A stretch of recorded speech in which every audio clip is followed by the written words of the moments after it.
Hello people searching for a beautiful romantic comedy. Today, I bring you a work with an incredibly cute romance to fill that late-night void. This is a story that brought me genuine smiles because of its purity and cuteness, despite having quite a few SUS scenes. But without further ado, let's get to the summary. Succubi are considered low-ranked demons and live by controlling people's dreams and stealing their vitality. But not everything is rosy, as the succubi society is about to collapse due to the lack of manpower and the ever-growing working hours. Tired of all this, our waifu just wants to escape and stay home relaxing. But being in a lower position than the others, she was forced to go to work. It's then that she smells a high-quality virgin nearby. Did she smell us from afar?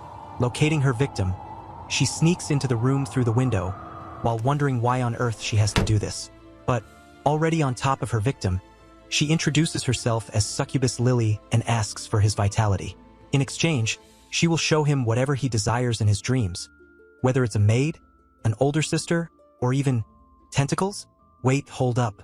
Hearing this and making a crazy face, he asks if it can really be anything, and he asks for what only true Sigmas would ask for, right? Which is to spend the whole night playing. Exactly. Confused by this request, Lily asks why he wants to do this in his dreams. He explains that since becoming a full member of society, he hasn't had time to relax by playing games, so he wanted to do that with her. And he says that thanks to Lily, he will be able to do his best tomorrow. With a smile on her face, Lily says she'll play with him again tomorrow. In Japan, the birth rate continues to fall and the need for manpower grows, along with longer working hours, and thus Japanese society is rapidly entering a dark age. Korwa Tsutomu, the man from the night before, is one of the workers exploited with overtime hours, and even arriving home late at night, he still has to wake up early to work tomorrow. Approaching his apartment, he finds someone ringing his doorbell like crazy. The girl won't stop yelling at the man to come out already and that he shouldn't pretend he's not home. As he gets closer, he quickly realizes it's Lily, who asks Tsundere and starts scolding him for not letting her know he wouldn't be home. She says she had just arrived there but that he almost made her late for work, while Korwa just explains that he was working. They enter, and she asks him to at least leave the window open next time, and pushing him, she hurries him to go to sleep already because she can't miss her workday. However, he says he hasn't eaten yet, and looking at his pitiful bento box, she says he can eat whatever he wants in his dreams. From caviar to shark fin soup, or even satisfy himself with something different. Yes, my friends, even that. However, she says it's not like that's something succubi prefer to show in those dreams. It's just a more efficient way to gather vitality. That said, she says she can offer him anything he desires.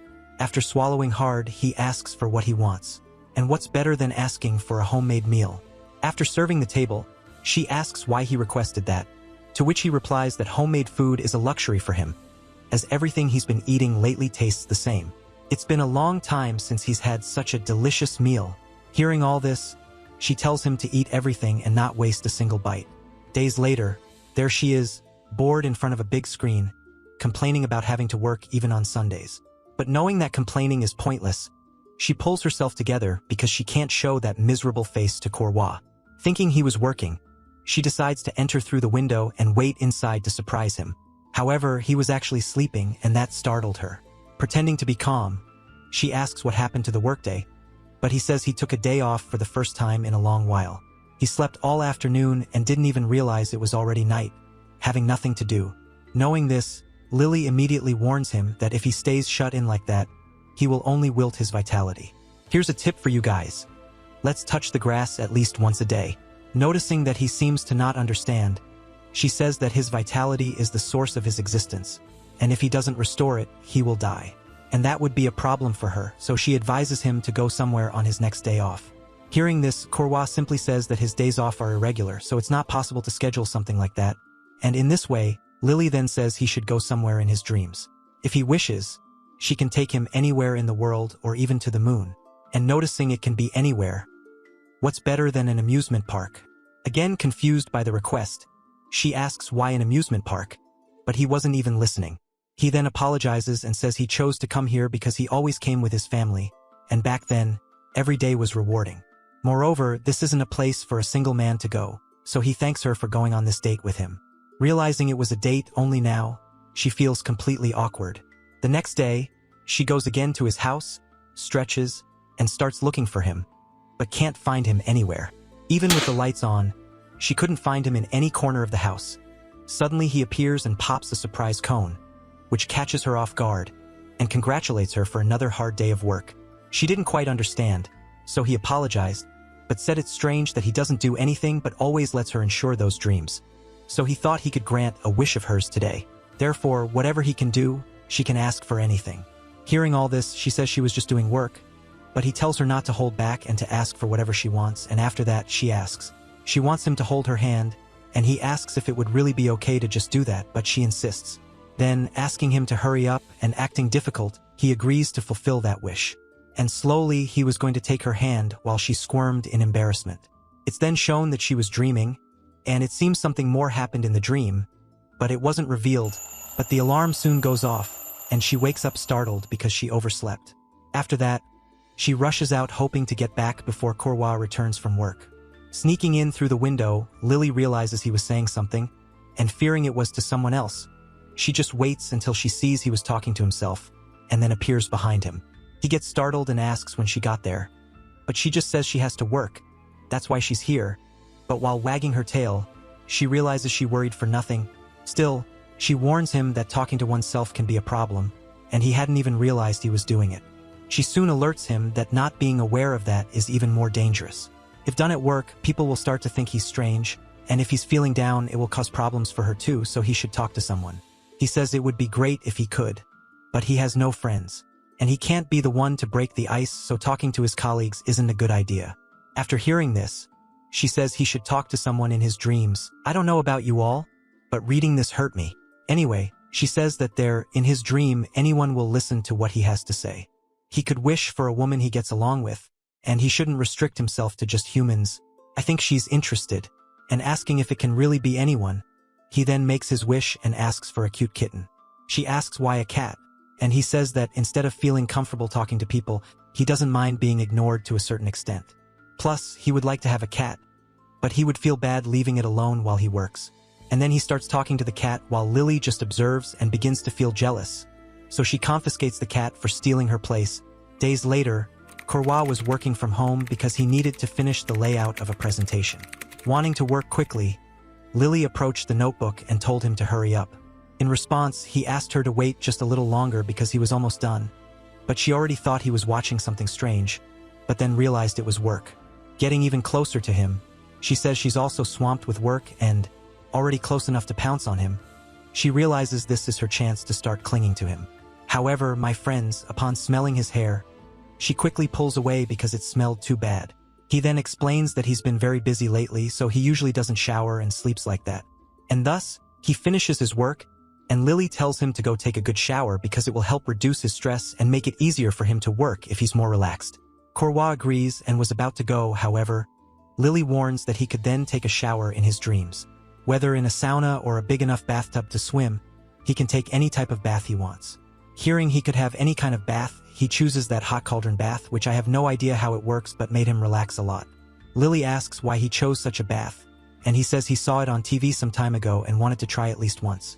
He also says that if she's stressed, she can join him because she would feel great, and completely embarrassed, she says she's not interested in that, but, well, and so she contemplates whether or not to join him, until he exits and says he'll help her get in, but she says she's not mentally prepared. Yet he keeps approaching, and in that moment, her towel slips off and she goes into shock. New Year arrives and they end up spending it together. Noticing she was in a kimono, he comments about it, and Lily ends up thinking he was complaining about it. However, he says she looks quite familiar with him. After that, she was going to change clothes until he says he thought she looked pretty in a kimono, making her stop immediately, stand up, and say there's no way she could be cute, while the pretty and cute Lily becomes more and more embarrassed. Days later, on her way to Korwa's house, the day was super cold, and entering through the window as usual, she rushes Korwa to start working already because she wants to sleep too. However, Korwa was sick and could barely greet Lily. She asks what happened, and he says he ended up working too much last week and caught a cold, and that it would be difficult for her to do her work if she got sick too, so she shouldn't get close to him. However, Lily warns him to worry about himself first. Besides, succubi aren't as weak as humans. After saying this, she drags him to bed and tells him to rest once and for all. But he warns that he's already tried that but keeps waking up due to nightmares caused by the fever. Thus, she says that then she will just have to make a dream that will make him sleep deeply. And while she arranges him in bed, Lily informs him it can be any dream, and that she will collect his vitality next time. Hearing this, Korwa begins to remember something and then makes his request, thanking Lily while she is completely embarrassed. He says that now he will be able to sleep, but she just tells him to sleep already. And what better way to sleep than on the wonderful legs of our Lily? Realizing the situation she got herself into, she can only die of embarrassment without saying anything. She wants him to get better, but just a little bit. That way they could do this more often. Days later, on her way to Korwa's house again, Lily was eating some sweet cakes and wonders if Korwa likes sweets. Realizing that she actually doesn't know much about him, she decides to snoop around a bit. Arriving at Korwa's house, where he was lighting incense and praying, Lily asks what he was doing in the middle of the night.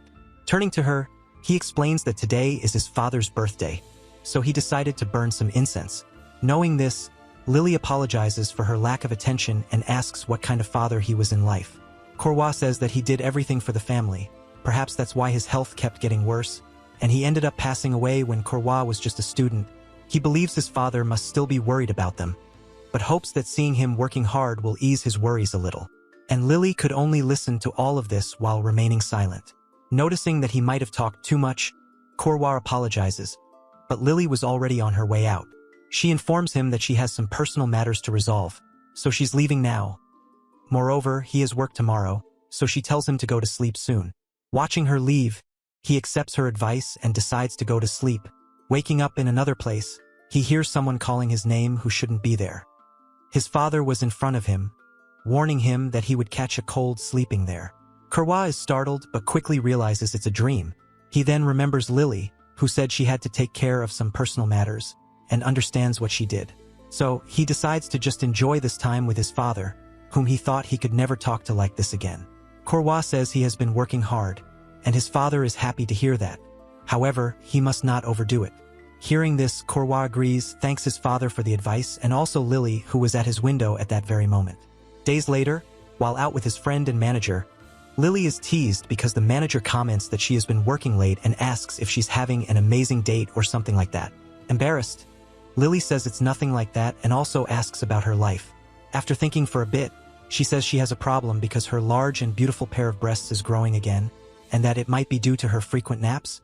Well, hearing and seeing that, Lily advises her to exercise, but the manager asks if she could do that while sleeping. My God, are all succubi lazy? Anyway, moments later, Lily was telling Korwa about this incident, saying he should take care of himself too. But trying to change the subject, Korwa says he's envious that she gets along so well with her boss. But Lily quickly notices that he's dodging the issue. So, she continues and tells him that he should exercise even just a little as it will improve his health. Here's a tip, folks. She tells him to finish up quickly and see if he's going to do anything. However, he says he's already done, and he has tried but quit quickly. At that, she starts to get stressed and asks if there isn't any sport he likes. But Korwa just says he doesn't have any and can't think of anything to pass the time. After that, Lily says that in that case, he can try everything in his dreams. Whether it's practicing a sport or a fancy gym, he doesn't need to worry about time or money. With time, he will find something he likes. Knowing he doesn't have to worry about time or money, Korwa has a brilliant idea for a sport. Tandem cycling, and Korwa says that he can do that.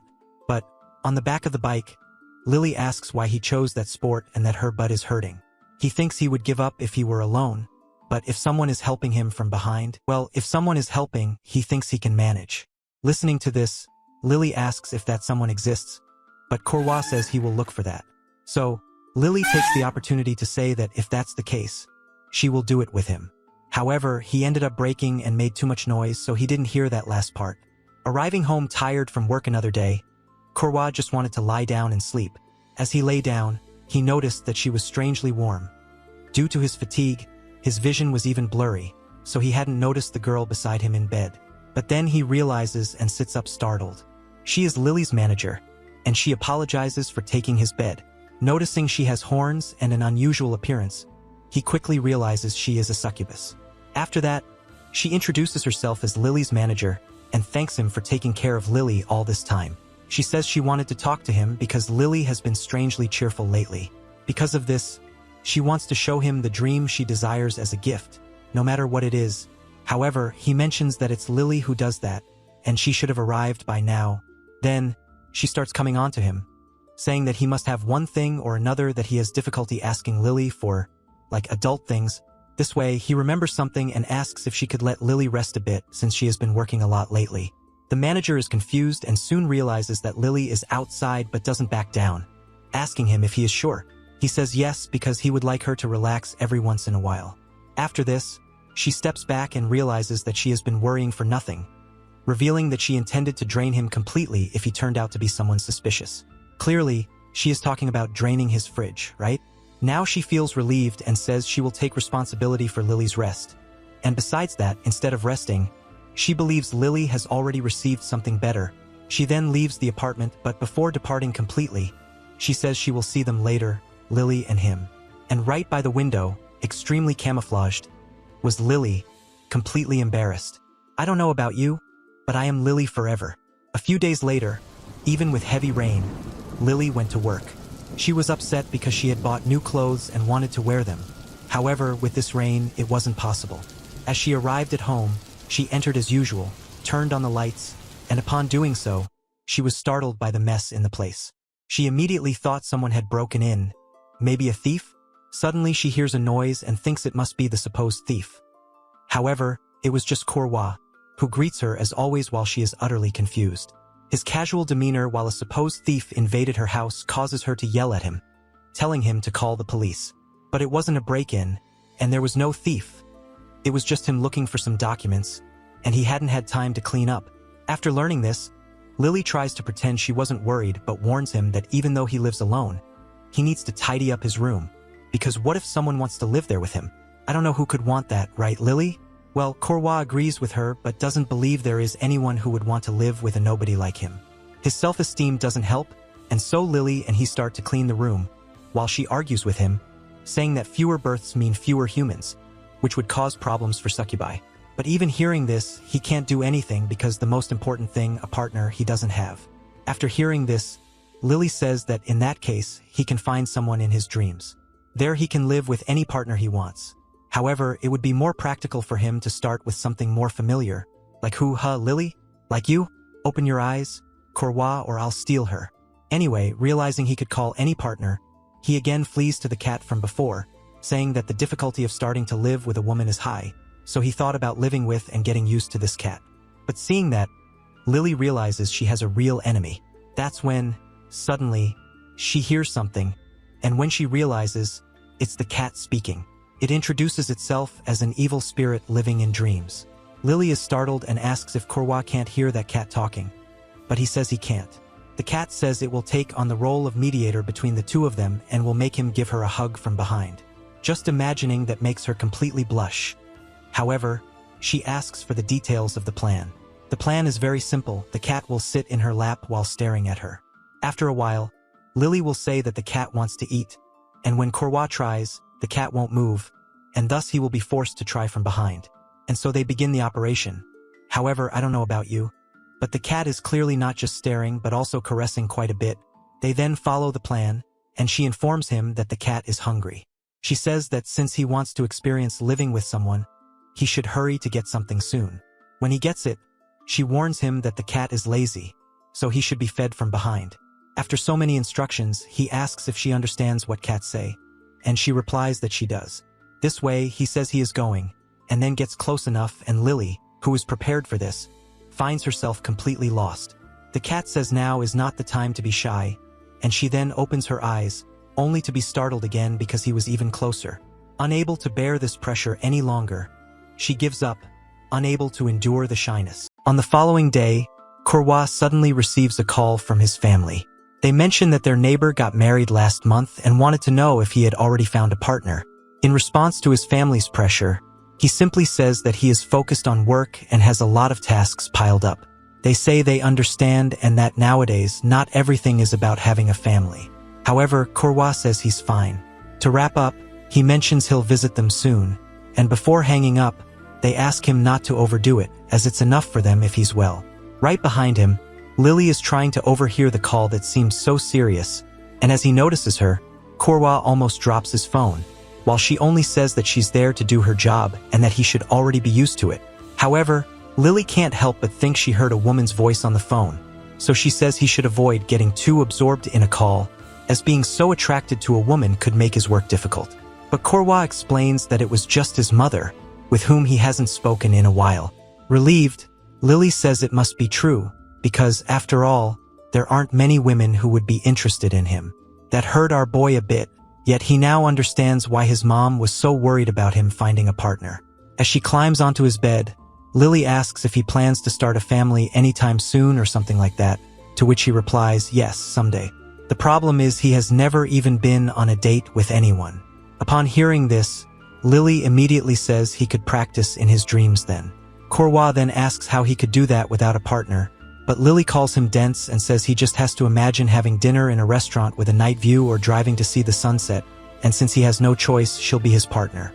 Imagining such a scenario, Korwa, Lily, and even the home-wrecking cat relax.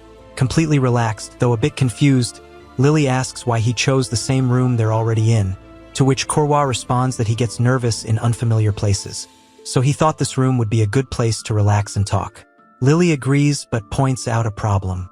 Does he think his partner would come to his house right on the first date? In response, Korwa merely says he'd just need to find someone who'd agree to it. Still completely relaxed, Lily realizes this is a rare opportunity to go on a date, but as long as she's on that sofa, nothing else matters.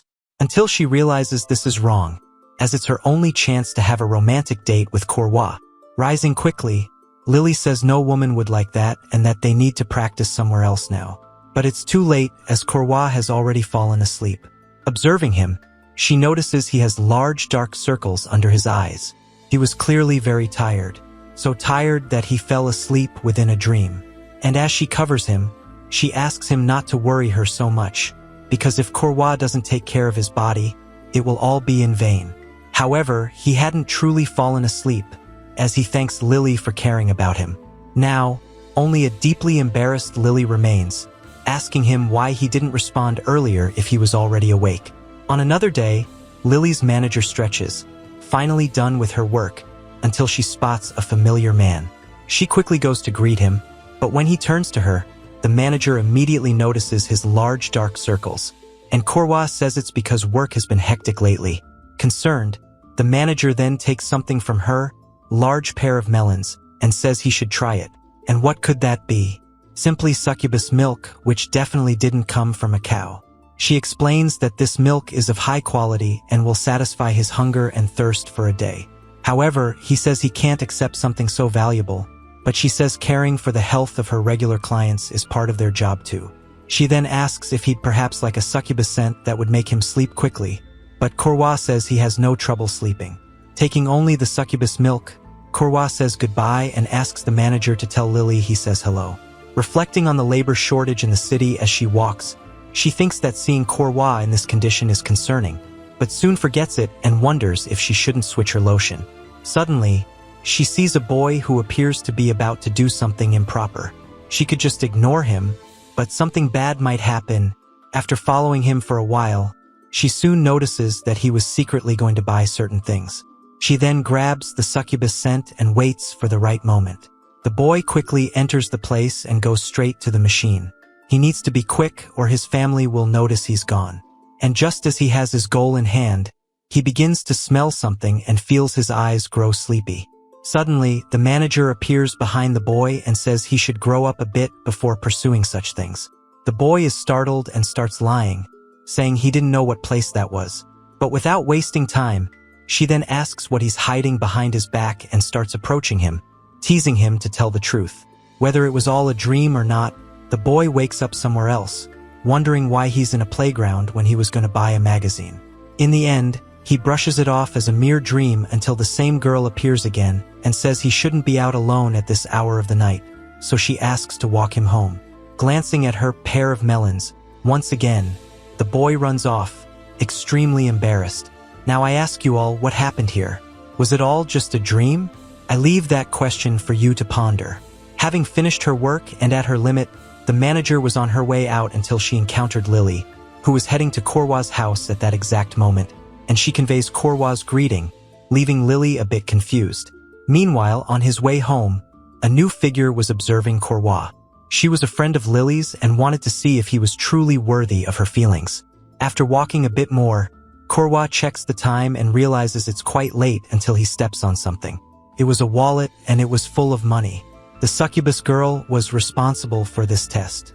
She wanted to see what Korwa would do since he could easily put the wallet in his pocket, and no one would ever know. However, Korwa goes straight to the nearest police station and notifies the authorities, leaving the wallet there in case the owner shows up. Watching this, the succubus girl is impressed by his good deed, but now she plans to bring his hidden desires to the surface, so she makes a call for help. As he thinks about the wallet's owner, Korwa suddenly encounters a woman who doesn't seem to be in good health.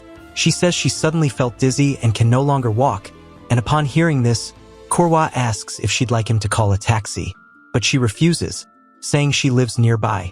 Afterward, she grabs his shirt sleeve and asks if he could carry her back to her apartment. Before answering, Korwa checks his watch once more and then agrees to help the woman. He then crouches down for her to get on his back and, already carrying her, says it would be very dangerous if she fell on the way home. Watching all this, the succubus girl seems disappointed. To her, he wouldn't be able to stay calm with a request from a beautiful woman of the opposite sex, and when he has the chance to enter their homes, he'll naturally act on his lust. I guess she doesn't know our boy Korwa, because right after they reach the woman's apartment, she thanks him, and he's already ready to leave. But she then calls him back and says her heart has been pounding for a while now and asks if he could stay with her that night. Turning around, startled, Korwa tells her to go to the hospital immediately and that he'll call an ambulance.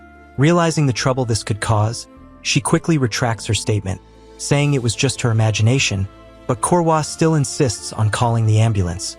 So she starts saying that everything is perfectly fine and that he should go home now. Turning to leave, Korwa just asks her to get a checkup if it happens again and then continues his walk home. After they are left alone, the woman calls the succubus by her name, Shet, and apologizes for not helping her. But as Shet approaches her, she says that the woman did help her, and after placing a hand on her shoulder and giving her a hug, Shet tells her that the next time they meet, she'll give her a wonderful dream, just the two of them. Afterwards, her focus returns to Korwa, who showed himself to be more than just a serious man. But even so, she refuses to relax and decides on a more direct approach this time. Meanwhile, Korwa sighs from exhaustion, since he didn't manage to get much sleep today, and wanting to get there quickly, decides to take a shortcut. But as he turns, someone stops him. A beautiful woman with a striking appearance, wearing rather unusual clothes. Noting all of this, Korwa quickly realizes she's a succubus and immediately asks her what she wants. But before anything else, she introduces herself as Shet and mentions that she's a colleague of Lily's, and Korwa does the same in return. She says she's heard from the manager that Lily has been working hard since meeting him, and for that reason, she came to talk about it. However, Korwa, feeling rushed, asks her to be as brief as possible. But it seems she didn't quite understand his "be brief," so, to sum it up, she says that succubi are demons, and many people have a negative image of them. They show people the dreams they want in exchange for part of the victim's vitality.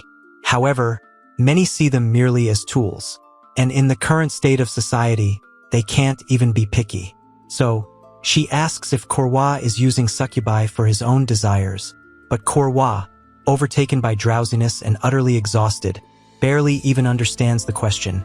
And before Shet finishes talking, a meow suddenly interrupts, and before she realizes it, a kitten is holding onto her tail and licking it. Apparently, she's terrified of cats, as she begins running from it and even asks Korwa, who is practically falling asleep right there, for help. But in her panic, she ends up stumbling and falling, but Korwa catches her head before it hits the ground and asks if she's hurt. Only then does she come back to reality and stand up, now noticing the injured arm Korwa used to cushion her fall. Then, the kitten approaches again, making her back away once more, but Korwa reassures her, saying it's okay and that the cat is just hungry.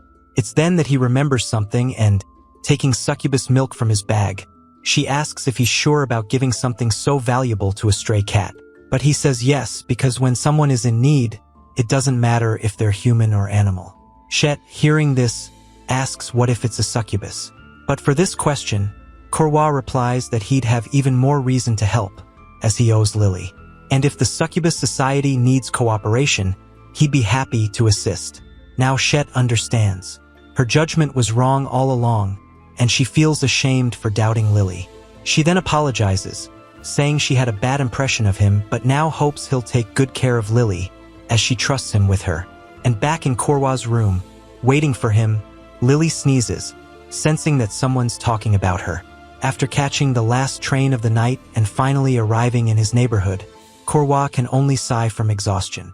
Now he realizes his body feels heavy, and if he keeps working from morning till night, well, he might get a promotion, that is, if he were doing his own work, since he spends most of the time doing his superiors' and juniors' tasks. So, he wonders why he has to work so hard. He can't even remember why anymore. He could just vanish from that place and go live somewhere relaxing. They could replace him easily, after all. He's not important. He doesn't make a difference, does he? But then he realizes he shouldn't be thinking about these things, about how he should live life. He just has to keep living. After all, he has to work early tomorrow and needs to rest. My friends, something deep to ponder. And you know what we get after all this reflection? This adorable sight of Lily sniffing Korwa's pillow while wagging her tail. At that moment, she could only wish he'd come home soon. My goodness, how cute. But Lily quickly snaps back to reality, realizing she shouldn't let him find her like that. However, she also notices he's very late. Tired of simply waiting, she starts rummaging through his things and quickly finds something interesting, a graduation photo album, and she can barely contain her excitement. Eagerly opening it, Lily soon finds a photo of a younger Korwa and thinks he's super cute, then searches for more, eventually coming across a blurred page with only a phrase, "Everyone's dream for the future," but as she tries to read it, Korwa, now beside her, says it's probably unreadable, wondering if he spilled something on it. And hearing this, she instinctively scolds him, telling him to be more careful. Only then does she startle, realizing he should have warned her that he'd arrived. However, something is different about Korwa today, and she notices it right away. She hadn't even sensed his presence, and he didn't seem to have much energy. He asks if something is wrong, but she hides it. Lily wants to help him right now, given how worn out he's been these past days. But instead of asking, she decides to do what she always does. Korwa then mentions that the phrase, "dreams for the future," brings back fond memories, but he doesn't know what he wrote, and Lily says he should remember that. He starts to feel that it was something important, but he can't recall what it was. Hearing this, Lily says that he can then remember it in his dreams. She explains that by reliving past memories, his feelings from that time might come back to him, so she starts asking Korwa to think of a memory from his past. Realizing he could even do this, Korwa begins to remember. In a cozy home, a young boy is helping his mother. He asks if there's anything else he can do, and she asks him to stir the eggs. Young Korwa does this quickly and carefully, and his mother even says he could work in a restaurant. After Korwa finishes, he asks if there's more he can do, and his mother asks him to bring the salad. Suddenly, his father arrives and Korwa runs over, holding the plate, looking eagerly at the baseball bat until his mother appears behind him, takes the plate back, and with a sweet smile, thanks him and says she'll handle the rest now. And after that beautiful smile, he decides to go play with his father. After throwing the ball several times in a surprisingly skilled way for his age, his father says he could even become a professional player. Korwa asks if he really could, and with a big smile, his father says yes, he can. Even more excited than before, Korwa asks his father to throw harder, but his father says he shouldn't rush, though Korwa insists. His father throws it, but he can't catch it, and the ball lands by another person's feet. Korwa picks it up and hands it to his younger self, then asks if he dreamed of becoming a baseball player. But the boy says he doesn't know, so Korwa rephrases the question more directly. What is his dream? The boy says he doesn't know what he wants to do, but when he cooks or plays baseball, his mother and father smile, and that makes him happy, and before he knows it, he's smiling too. So, if he could work at something that makes everyone smile, it would make him happy. He hopes to always be able to smile. That's his dream. Hearing this, Korwa clenches his fist and says it's a wonderful dream, so he should make sure to fulfill it, and telling the man to do the same, the boy walks away. Korwa, feeling worn out, calls for Lily and then asks, "Does the work he's doing make anyone smile?" After a few moments, Lily responds.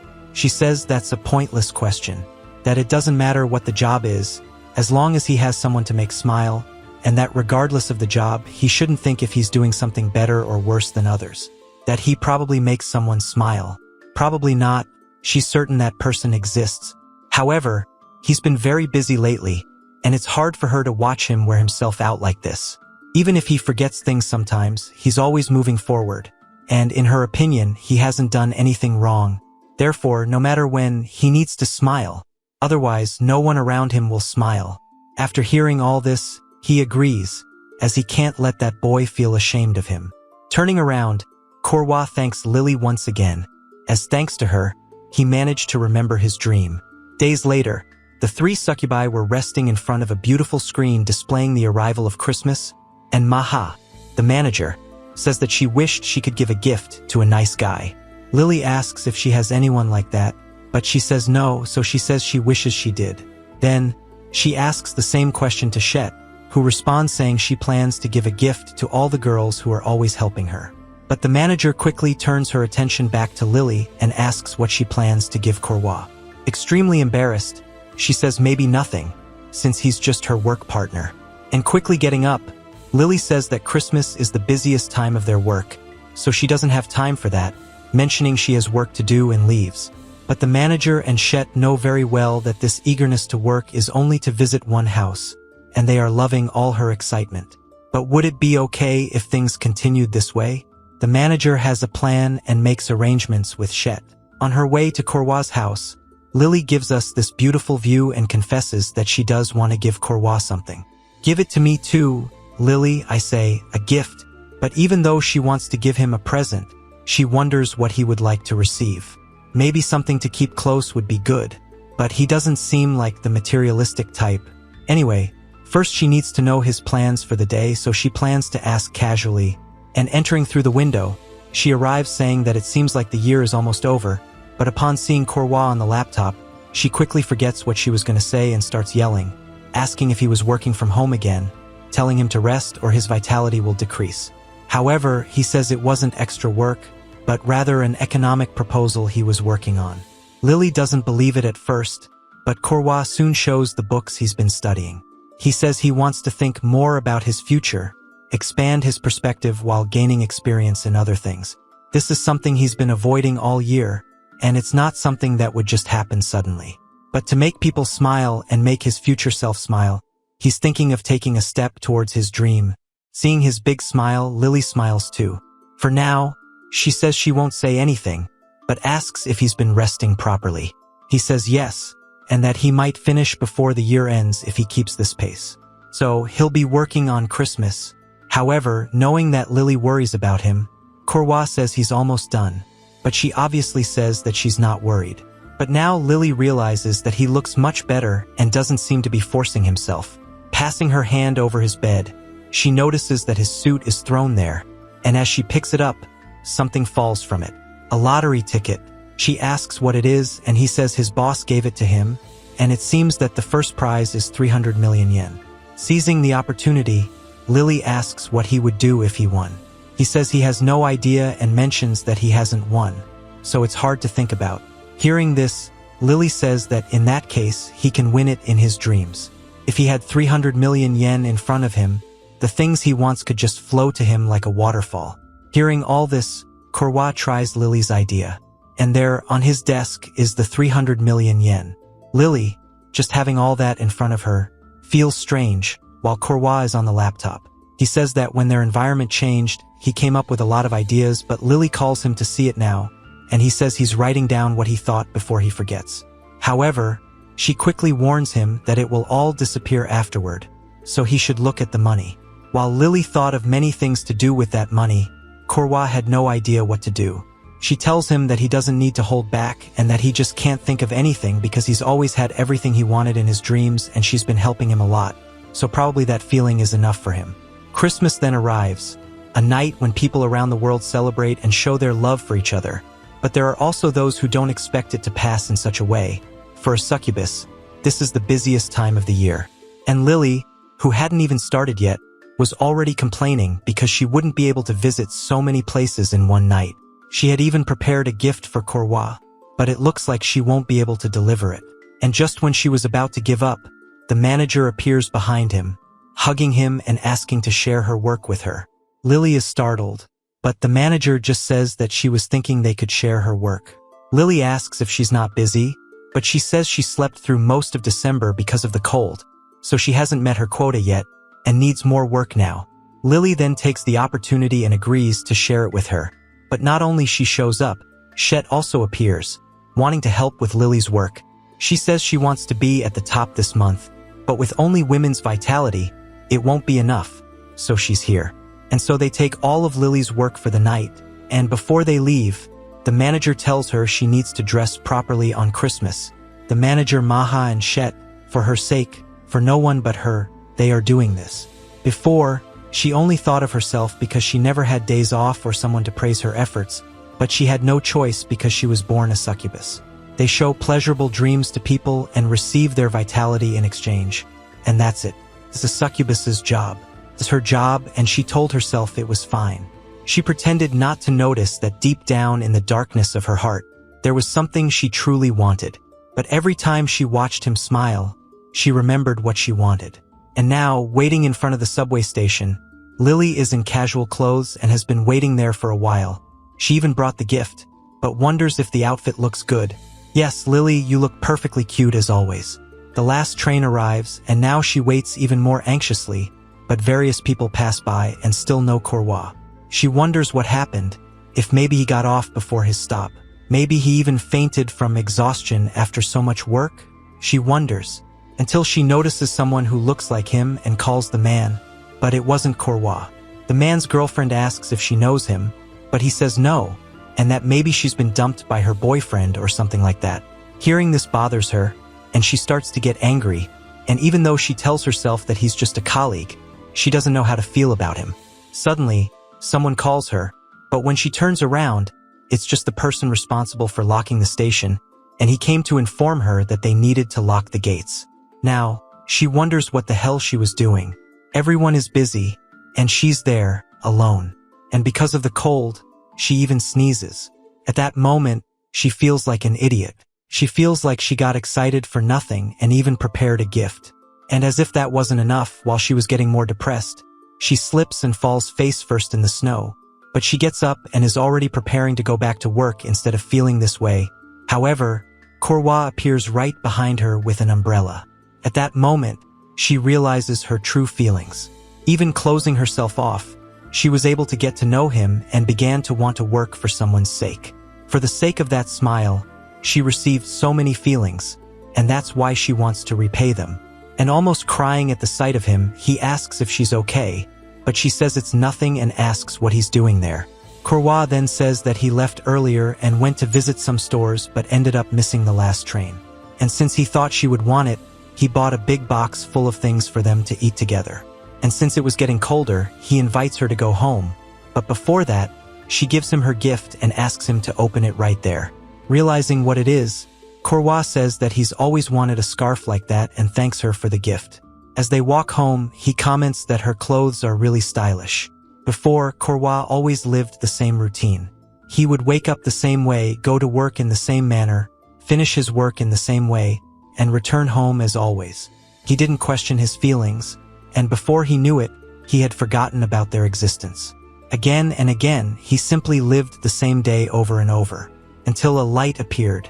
Waking up from a short nap, Korwa was still at work when one of his colleagues came over and asked what he was still doing there. Korwa hadn't even noticed that it was already time to leave. When his colleague saw what Korwa was working on, he was surprised because it was the advance of a project they had discussed that day, but it was for the future. The guy says that Korwa had been working a lot lately and, since it was the last working day of the year, asks if he shouldn't be focusing on his personal life. Korwa replies that he just wants to wrap things up and is about to head home. Seeing that Korwa would stay late, the colleague decided to help him. Afterward, Korwa returned home again. Things didn't change much. He woke up, went to work, finished working, and went home. However, if he imagined that his work made someone smile, this warm feeling inside him would brighten his perspective, and even make the view that seemed unchanged look more beautiful. Perhaps what changed was him, and what made him change, what made him realize this feeling, was the one who didn't even wait for him to unlock his apartment door to greet him. Lily, who was more beautiful than ever, and said that he was late. Before Korwa even entered, she asked if he had gone somewhere else, but he said he came straight home. Waving her tail like a dog, she told him to come in quickly. After adjusting the scarf she had given him, Korwa thanked her for helping him realize this feeling. But, of course, she didn't understand anything. Inside the house, Lily was watching a New Year's program broadcasted from a temple, while Korwa was on his laptop. She commented that people were surely making their happy wishes out there, and Korwa asked if succubi didn't do that too. She said yes, they do a lot of that these days, but they don't have New Year's holidays, so she was there. Then, asking what he was doing on his computer at such an hour and telling him to go to sleep, she came closer to see. Korwa said he still had things he wanted to learn before the year ended, and also wanted to visit the temple shown on the broadcast. However, at this rate, he wouldn't make it unless he was with our goddess Lily, who said he could visit the temple he wanted in his dreams. That way, he wouldn't have to worry about crowds and lines. With her help, he could fully enjoy the temple visit. Realizing that he could enjoy it without worry, Korwa agreed. At the temple entrance, Korwa entered and bowed to the statue at the door. Then Lily called him inside. She said she didn't know if making a wish inside a dream had any meaning, but if they were talking about a god, then he must be watching them. After walking for a bit, they reached the main area. Korwa intended to express his gratitude for a year without many problems, and hearing the word gratitude, Lily began to think about it. But Korwa soon called her, and she snapped back to reality. They bowed, tossed their coins, and rang the bell, but they accidentally held hands, and Lily became completely embarrassed. However, they quickly went back to what they were doing and began to thank. Getting closer to Korwa, Lily began thanking him for the past year, stammering a lot, but in the end, she said everything and Korwa thanked her as well. He hoped that in the new year, they could continue working together, and Lily wished the same. However, since Korwa was taking too long to pray, Lily called him to hurry up because even God must be busy. Besides, there were many things for them to do. With a smile, Korwa agreed. Back in reality, on that cold New Year's night, they were both sleeping together in a warm futon. The next day, Lily, who had slept in the warm futon and even had a happy dream, woke up to the sound of birds singing. Only after a few moments did she realize she was in Korwa's bed and had spent the night there. So, did he do something while she was sleeping? She quickly dismissed the thought because she knew he would never do that. As she came out of the bathroom, Korwa greeted her, and she asked him to wake her up next time. He said she looked so peaceful that he decided not to disturb her. When she asked if he was one of those guys who took morning showers, he said no, he was just really tired, that's all. Then she asked if he carried her to the bed, and he said yes, because leaving her on the floor would be bad for her body. Unsatisfied, Lily asked if that was the only thing he did while she slept. Realizing that she might have figured it out, Korwa said he tried to be as careful as possible not to wake her up. Lily then started putting the pieces together, but still couldn't believe it, so she asked him everything he did that night, and depending on his answer, she'd want him to take responsibility. Korwa then confessed he spent the whole night studying. He wanted to do it secretly because he didn't want her to worry about him. Embarrassed by her premature judgment, Lily flew out of the room as fast as she could. And with that, we conclude the final chapter of our lovely, cute, and wonderful succubus Lily and her friends. I am at a loss for words to describe this work, and just like me, I hope you enjoyed it. Until next time,